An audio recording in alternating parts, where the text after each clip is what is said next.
Hello বন্ধুরা, কেমন আছো সবাই? আশা করছি খুব ভালো আছো। আর এই দেখো আমরা বিয়ে বাড়ি এসেছি। ওটা মাসি, এটা মাসি, আর এটা দিদা, এটা একটা দিদা। দেখো সবাই মিলে ঘুরতে এসেছে। আর এই পুকুর পাড়ে সব বসে আছে। এই দেখো, এই দেখো, আর সবাই এই পুকুর পাড়ে এসে বসে আছে মাছের অপেক্ষায়, দেখতেই পাচ্ছ।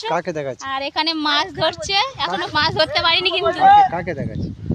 এটা আমার একটা মানে বড় বড় বলতে পারো, ঠিক আছে? দেখতেই পাচ্ছ, এই দেখো কে বলছি, দাঁড়াও না, একটু মুখটা বন্ধ। পুকুরে বসে আছে, এই দেখো জলের মধ্যে, ঠান্ডা জলে কেমন হাওয়া ছেড়েছে, দেখতেই পাচ্ছ। এই দেখো, এই দে এর হেভি বুদ্ধি আছে, জানিস? পালা তুলবে কি বাবা? গাছ আছে। বন্ধুরা দেখো কত বড় বাগান। এখানে এখন কিছু দেয়নি, দেবে। এইগুলোই লাল বিট বলে, লাল বিটের চারা দিয়েছে, এই দেখো। আর ভিডিওটা কেমন লাগলো অবশ্যই জানো। আর এই দেখো কত সিম গাছ দিয়েছে, এই দেখো।